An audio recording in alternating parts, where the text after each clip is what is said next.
예수님과 그의 제자들이 갈릴리 바다를 건너다가 그만 풍랑을 만났습니다.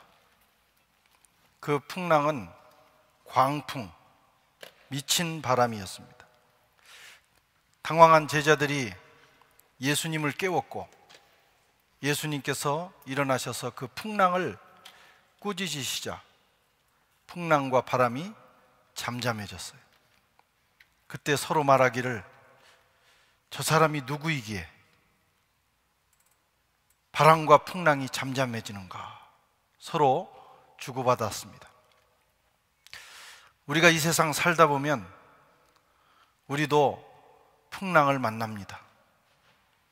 스스로 견딜 만한 풍랑을 만나기도 하지만 때로는 인간의 힘으로 어찌할 수 없는 풍랑, 광풍, 미친 바람을 만나기도 합니다. 어떻게 해야 합니까? 어떻게 이 상황을 극복해야 합니까? 먼저 이 광풍이라는 현실을 인정해야 합니다. 36절 이하에 보면 저희가 큰 무리를 떠나 예수를 배에 계신 그대로 모시고 가매 다른 배들도 함께 하더니 큰 광풍이 일어나며 물결이 부딪혀 배에 들어와 배에 가득하게 되었더라. 이것은 팩트입니다. 이것은 현실이고 사실입니다. 이것을 인정하면서부터 문제가 해결되기 시작하는 거예요. 세상에 무풍지대는 존재하지 않습니다. 여러분 어디를 가나 언제든지 바람은 불고 있습니다. 인생도 마찬가지입니다. 예외가 없습니다. 우리가 살아가는 동안 우리는 수많은 바람, 풍랑, 그리고 인생을 완전히 뒤집어 엎을 만큼의 광풍을 만나기도 합니다. 예수 믿는 사람도 마찬가지. 기도 많이 하는 사람도 예외가 아닙니다. 누구나 이 세상을 사노라면 풍랑을 만나게 돼 있습니다. 예수님이 타고 계시던 배에도 풍랑은 일었어요. 사도 바울이 이제 마지막 여정, 그 거룩한 선교의 여정을 가고 있었어요. 붙들려서 로마를 향해서 가는데 이제 이분은 가서 순교를 당하게 됩니다. 그의 여정에도 유라굴로라고 하는 광풍이 불어서 배가 뒤집힐 상황이 된 것입니다. 누구에게나 광풍이 불 수 있다. 이것은 인생의 현실입니다. 이것을 인정할 수 있어야 돼요. 나는 예외라고 생각하면 큰일 납니다. 나에게도 그 일이 올 수 있다. 사업이 망할 수도 있고 암에 걸릴 수도 있고 갑자기 심각한 위경에 빠질 수도 있다. 그리고 그것이 왔을 때 그 현실을 인정해야 돼. 왔구나. 나에게도 왔구나. 인생의 풍랑을 만날 때 사람들은 여러 가지 반응을 합니다. 특별히 광풍, 감당할 수 없는 바람이 불 때 사람들이 보이는 반응은 현실을 부정하는 거예요. 이런 일이 일어날 수는 없다 이거지. 이것은 현실이 아니야. 사실이 아니야. 이건 꿈이야. 그러나 현실입니다. 현실을 부정하고 그들은 비현실의 세계로 들어가려고 하는 거예요. 그렇다고 해서 문제가 해결되는 건 아닙니다.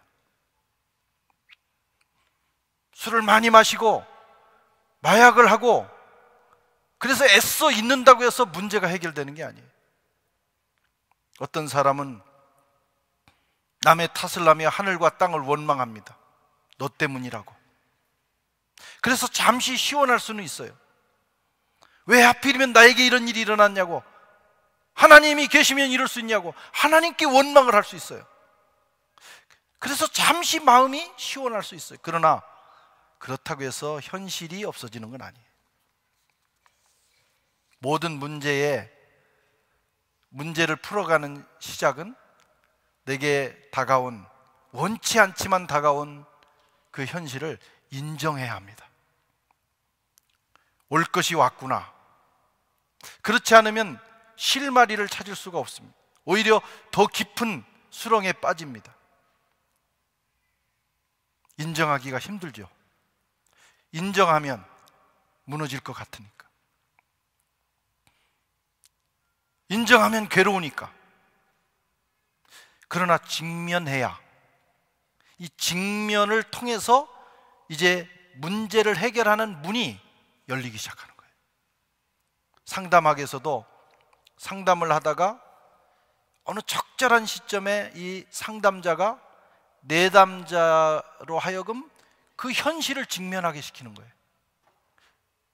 그런데 어떤 사람은 그 직면을 하는 순간 화를 내기도 하고 아니라고 부인하기도 하고, 그러나 그 직면이 없이는 문제가 해결되지 않습니다. 직면할 때, 용기를 내서 현실을 인정할 때 비로소 해결이 시작이 되는 것입니다. 용기를 내시기 바랍니다. 여러분들이 지금 고민하고 있는 문제가 있다면 그걸 현실로 받아들이고 객관적으로 보고 직면하는 용기가 있어야 돼요. 그러면 문제를 해결하는 길이 열리기 시작해요. 두 번째로, 풍랑 앞에서 우리는 마음을 지켜야 합니다. 마음. 38절에 예수께서 고물에서 베개를 베시고 주무시더니 제자들이 깨우며 가로되 선생님이여 우리의 죽게 된 것을 돌아보지 아니하시나이까, 이렇게 돼 있어요. 제자들은 풍랑이 일자 마음이 흔들렸어요. 막 광풍이 불고 배가 뒤집힐 것 같으니까 이거 어떻게 이러다 죽는 거 아니야. 마음을 지킬 여유가 없었어요. 그러자 그 마음에 두려움이라는 감정이 들어왔어요. 두려움이라는 감정은 모든 판단력을 상실하게 합니다.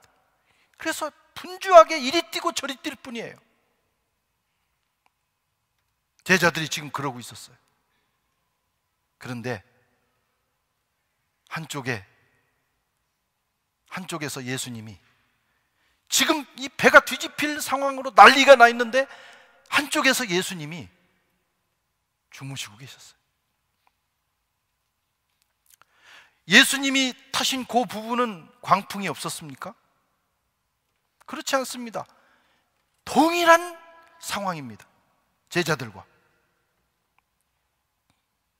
예수님이 너무 피곤하셔서 주무셨나요? 너무 아무리 피곤해도 이런 정도 광풍이면 잘 수 없는 거예요. 그런데 너무나 대조적인 두 장면이 나오는 거예요. 한 그룹은 이리 뛰고 저리 뛰고, 한 분은 고온히 주무시고 계셨다. 무엇이 이 두 그룹의 차이를 만들었을까? 그들이 예수님을 깨우자 예수님께서 일어나셔서 제자들에게 말씀하셨어요. 40절에 어찌하여 무서워하느냐? 어찌하여 이렇게 무서워하느냐? 너희가 어찌하여 믿음이 없느냐? 제자들의 마음은 두려움으로 가득 찼어요. 그런데 두려움이 왜 들어왔느냐? 믿음이 없었기 때문입니다. 예수님의 마음은 그 순간에도 평안으로 가득했어요. 어떻게? 믿음이 있었기 때문에. 믿음이 무엇입니까? 신뢰하는 마음이에요. 예수님은 하늘 아버지를 신뢰하는 마음을 가지고 있었어요. 그 마음을 지키신 겁니다.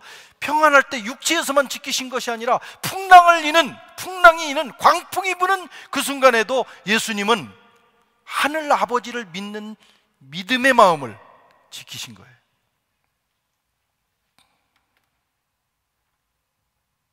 그 믿음은 예수님의 마음에 평안을 허락했고, 그 평안은 그 풍랑 속에서도 잠을 곤히 주무실 수 있는 상태로 이끌었던 것입니다.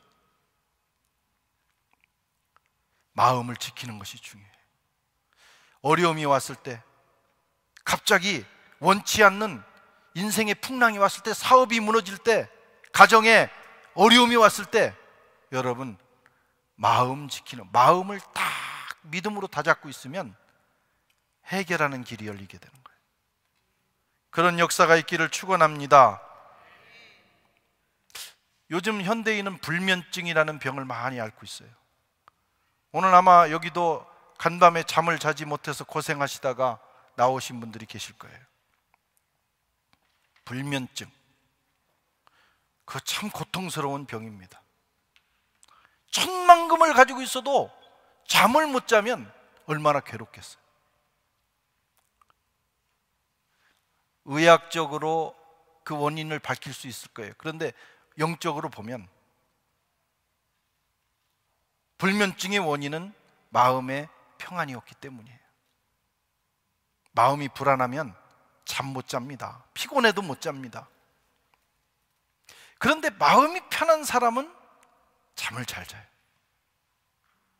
우리 교회 교역자 중에 한 분은 누워서 3초면 잠이 든다고 그래요. 할렐루야. 저도 잠을 잘 자는 편입니다. 누워서 좀 생각하다 보면 벌써 아침이에요. 잠을 그렇게 드는 거예요. 어떤 사람은 나 잘게 하고 코 골기 시작합니다. 여러분, 얼마나 큰 축복인지 몰라요. 마음이 편하다는 것입니다. 잠이 보약이라고, 그런 사람은 금방 건강을 회복해요. 환자도 잠을 재우잖아요. 푹 자고 나면 모든 기능이 회복되기 시작하는 거예요. 하나님이 사랑하는 자에게는 잠을 주시리로다. 이 말씀은 진리예요. 오늘 잠 못 자고 오신 분들, 하나님께서 여러분들에게 평안을 주셔서 내일 아침 12시까지 늘어지게 주무시기를 바랍니다.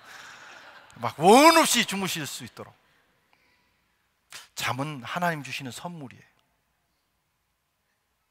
마음을 지킬 때 우리의 마음이 하나님을 믿는 믿음으로 가득할 때 마음의 평안이 옵니다.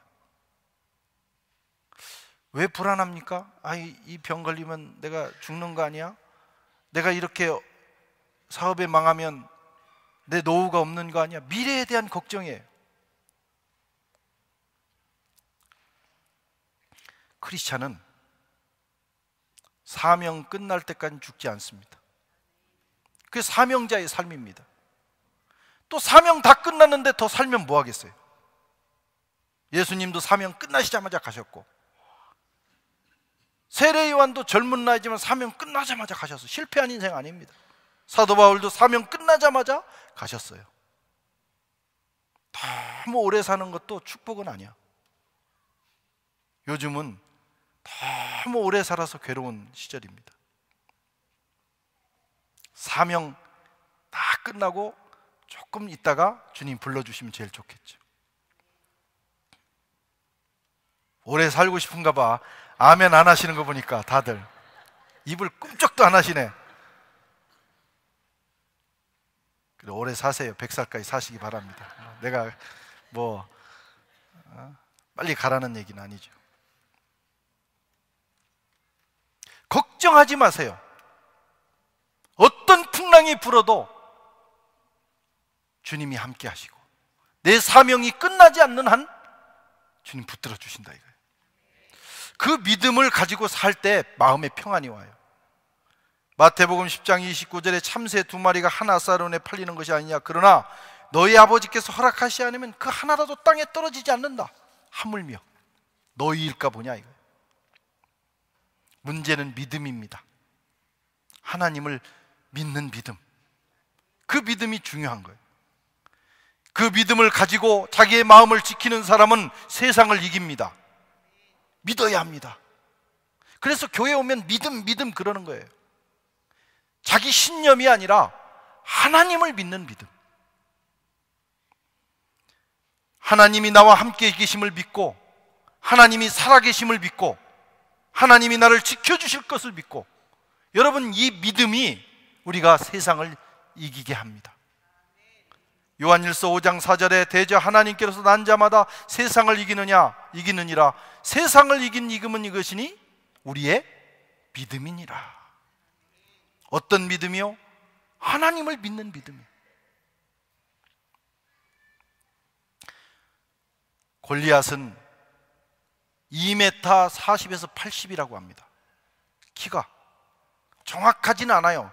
미니멈 40이에요. 2m 40. 당시에 사람들은 1m 50에서 70 사이 되겠죠. 이스라엘 백성 중에 그 누구도 골리앗 앞에 나서지 못합니다. 감히 눈을 똑바로 쳐다보지도 못해. 전쟁의 영웅이었던 사울도 그 앞에 나서지 못했어요.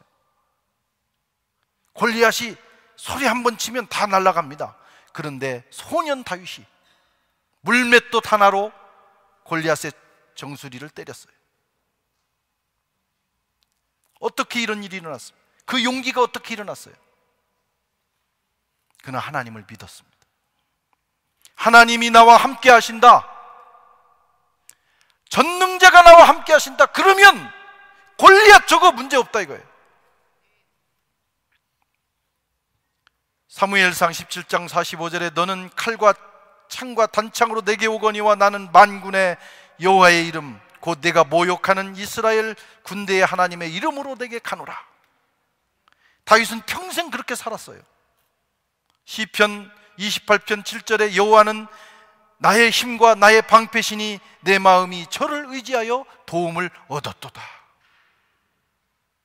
다윗이 특별한 그 무공이 있어서 전쟁에 승리한 게 아닙니다. 그도 약점이 있고 그도 언제든지 죽을 수 있어요. 그러나 다윗의 마음속에 하나님을 믿는, 하나님이 나를 부르셨고 전능자가 나와 함께 하시고 그가 나로 하여금 승리를 주신다고 하는 그 하나님에 대한 절대적인 믿음이 있었어요. 그 믿음이 그를 전쟁에 나가게 하고 말을 달리게 하고 담을 뛰어넘게 하고 전쟁에 승리하게 한 것입니다. 우리 마음이 하나님을 인정할 때, 우리 마음은 하나님이 주시는 용기와 평안으로 가득하고, 그때 우리는 광풍을 이기고 골리앗과 같은 인생의 문제도 극복하게 되는 것입니다. 해외 나와 살다 보면 국내보다 불안할 때가 더 많아요. 우리에게 두려움을 주는 일들이 얼마나 많은지 몰라요. 그러나 여러분, 믿음을 지키면, 하나님을 믿는 믿음을 지키면 우리는 승리할 수 있습니다. 세 번째로 풍랑을 처리하는 방법을 알아야 합니다. 제자들은 우선 예수님을 깨웠어요. 제자들이 깨우며 가로되 선생님이여 우리가 죽게 된 것을 돌아보지 아니하시나이까. 깨우는 일을 했어요. 예수님이 자발적으로 도와주시지 않으셨어요. 깨워야 합니다. 그러면 주님의 도움이 옵니다. 이 프랑스는 선진국이죠. 선진국은 여러 복지나 구호 시스템이 잘 돼 있는 게 선진국입니다. 제가 이 개척을 하기 전에는 축구를 좋아해가지고 토요일 날 오전에 뱅센느의 숲에 가서 거의 매주 축구를 했어요. 오전에 하다 보면 부상자들이 있습니다. 우리가 서투르니까 더 그렇죠. 그런데 제일 심각한 부상은 뭐냐면 다리가 다치거나 부러지거나 찰과상을 입거나 그런 것보다 더 심각한 게 뭐냐면 초를 다투는 그런 부상이 있어요. 어떻게 하다가 서로 부딪혀가지고 머리를 부딪혔는데 의식을 잃는 거예요. 실제 그런 일이 일어났어요. 우리 운동하던 사람이 이거 큰일 났다. 그런데 어떤 사람이 전화를 했는데 우리나라의 말로 119 구조대죠. 여기는 뽕삐에라고 하는데 한 10분쯤 지났는데 뽕삐에가 나타나는 거예요. 숲에 마치 기다렸다는 듯이. 그리고 그분들이 와가지고 이 사람을 다루는데, 이 환자를 다루는데 너무 기가 막힌 거예요. 더 놀라운 것은 무료라고 하는 거예요. 우리가 그냥 뭐 앰뷸런스나 이런 걸 부르면요, 그렇게 잘 하지도 못하지만 또 비용도 많이 들어요. 참 선진국이구나. 그래서 그분이 괜찮아졌어요. 저도 크레테이라고 하는 곳에서 살 때 거기서 매일 새벽 예배를 그 조그만 교회에서 드렸는데, 그래도 새벽에 나갈 때 머리는 감고 나가야지.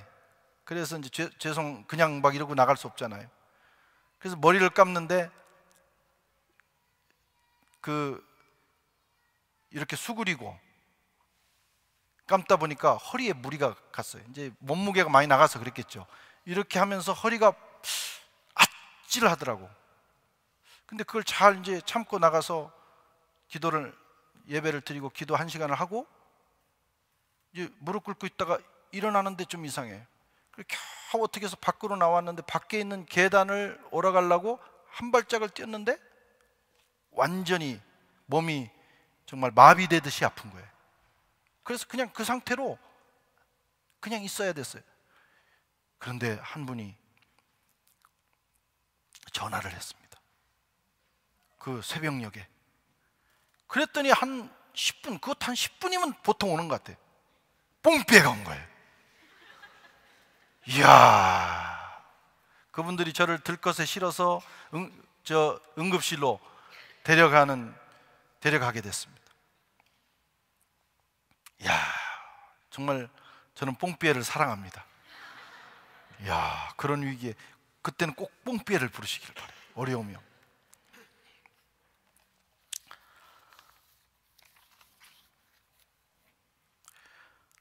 인생의 풍랑이 일어날 때, 여러분 위급할 때 뽕삐에를 불러야 돼요. 그게 뭐냐? 영적으로 뭐냐? 하늘나라에 뽕삐에가 있다 이거예요. 그 뽕삐의 대장이 예수님이십니다. 부르는 것은 기도예요. 뭐 119 누를 필요도 없습니다. 그냥 주님 급합니다, 도와주세요. SOS를 치면 주님께서 직접 또는 천사들을 파송해서 역사하시는 것입니다. 시편 50편 15절에 환난 날에 나를 부르라, 내가 너희를 건지리니 내가 나를 영화롭게 하리라. 할렐루야. 지금 주님의 제자들이 그렇게 하고 있는 거예요. 주무시는 주님을 깨웠어요. 우리가 죽게 되었나이다, 우리를 돌아보소서. 그러자 주님이 일어나셔서 한 말씀으로 풍랑을 제어하셨습니다. 풍랑이 잔잔해졌습니다. 제자들은 두려워하면서 도대체 이분이 누군가? 사람은 아닌 것 같다, 그런 얘기입니다. 이분이 누구이기에 하나님만이 할 수 있는 일을 하는가? 그는 하나님이셨어요.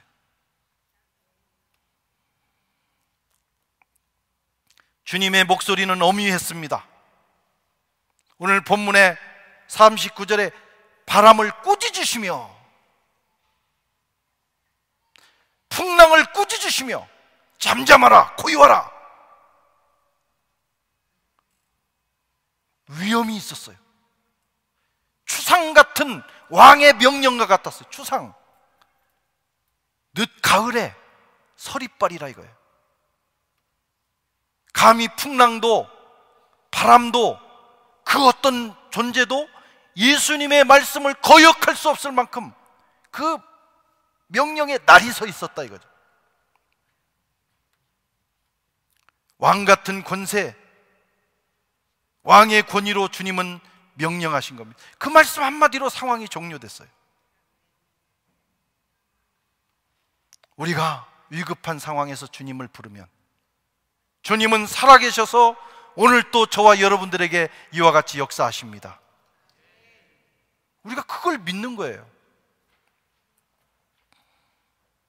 그런데 더 놀라운 것은 주님이 승천하신 후에 우리에게도 그 권세를 주셨다는 거예요. 베드로전서 2장 9절에 너희는 왕 같은 제사장들이라 그랬어요. 왕 같은 제사장. 우리에게 예수님에게 있던 왕과 같은 권한이 있다는 것입니다. 그래서 우리도 주님처럼 할 수 있는 거예요. 성도는 주님이 주신 그 권세로 세상을 이길 수 있습니다. 세상을 향해서 명령하는 거예요. 주님을 향해서는 주님께는 명령하면 안 되죠. 주님께는 간청합니다. 그러나 풍랑과 같은 인생의 위기 앞에서는 두려워하지 말고 내게 주신 권세로 명하시라. 아침 하루를 출발하면서 오늘 내 인생의 모든 문제는 떠나가고 길이 열릴지어다 명령하고 시작하는 거예요. 그러면 천하 만물이 듣는다, 이런 말씀. 더 놀라운 것은 요한복음 14장 12절에 내가 진실로 진실로, 두 번 진실로, 얼마나 중요하면 이르노니 나를 믿는 자는 나의 하는 일도 하려니와 또한 이보다 큰 것도 하리니 내가 아버지께로 감이라. 우리에게는 주님이 하신 일보다 더 큰 일을 할 수 있는 권한까지 주셨다는 거예요. 이것은 우리에게 주신 권한입니다. 다만 우리가 그것을 누리느냐 아니면 그걸 사장시키느냐. 많은 성도들이 사장시켜요. 기도는 하는데 그 주님이 내게 주신 권세를 가지고 세상을 향하여 돌진하지 않습니다. 너무나 소극적이고 벌벌 떨고, 이거 어떡하나, 예수 믿는 사람이 문제가 오면 어떡하나, 기도하고도 어떡하나. 기도하고 주님 주신 권세로 세상을 향하여 명하고 돌진하면 여러분 문제가 해결되기 시작하는 거예요. 우리에게는 그런 권세가 있어요. 미문이라고 하는 성전에 40년 동안 일어나지 못한 안진뱅이가 있었어요. 베드로가 보고 말합니다. 내게는 은과 금이 없다. 그러나 내가 내게 있는 것으로 내게 주노니 예수 이름으로 일어나 걸으라. 그 사람에게 돈 몇 푼 던져주는 것보다 더 놀라운 일이에요. 예수의 이름, 베드로가 받은 이름, 저와 여러분들이 예수 믿을 때 받은 그 이름, 그 이름의 권세를 가지고 명령하니 여러분 40년 동안 일어서 보지 못한 자가 일어서서 걷기도 하고 뛰기도 하고 하나님을 찬양했더라. 기적이 일어났습니다. 사용하셔야 돼요. 베드로가 믿었던 주님이 우리가 믿은 주님입니다. 베드로가 영접한 예수의 이름이 저와 여러분 속에 있습니다. 그 예수의 이름을 가지고 세상을 향하여 말하십시오. 왕처럼. 사랑하는 성도 여러분, 세상에 문제 없는 인생은 없어요. 우리 모두 문제를 가지고 여기 나왔어요. 두 종류의 사람이 있습니다. 하나는 그 문제를 풀어나가는 인생이 있는가 하면, 하나는 그 문제에 져서 무너지는 인생이 있어요. 풍랑을 해결하는 인생이 있는가 하면 풍랑에 져서 배가 뒤집히는 인생도 있다 이거예요. 여러분들의 인생은 어떤 인생입니까? 풍랑이라는 현실을 용기 있게 인정하십시다. 아니라고 그러지 말고. 그리고 마음을 지켜요. 기도하면서 주님 내게 믿음을 주시옵소서. 내가 하나님을 믿습니다. 그리고 주님 주신 권세를 가지고 담대하게 외치며 나가는 것입니다. 그러면 승리할 수 있어요. 놀라운 역사가 일어날 줄로 믿습니다. 풍랑아 잠잠할지어다. 모든 묶인 것들은 풀어질지어다. 더러운 영은 떠나가고 불면증, 두통, 우울증, 암, 디스크, 관절염, 우리를 고통스럽게 하는 것을 떠나갈지어다. 오늘 예배 끝나고 가서 여러분 치유가 일어나는 역사가 있기를 바랍니다. 가정과 사업과 신앙생활을 공격하는 마귀의 역사도 끊어지고 이 땅을 어지럽히는 어둠의 역사도 무너질지어다. 외치며 나갈 때 풍랑이 잠잠게 되는 거룩한 역사가 있을 줄로 믿습니다. 하나님 아버지,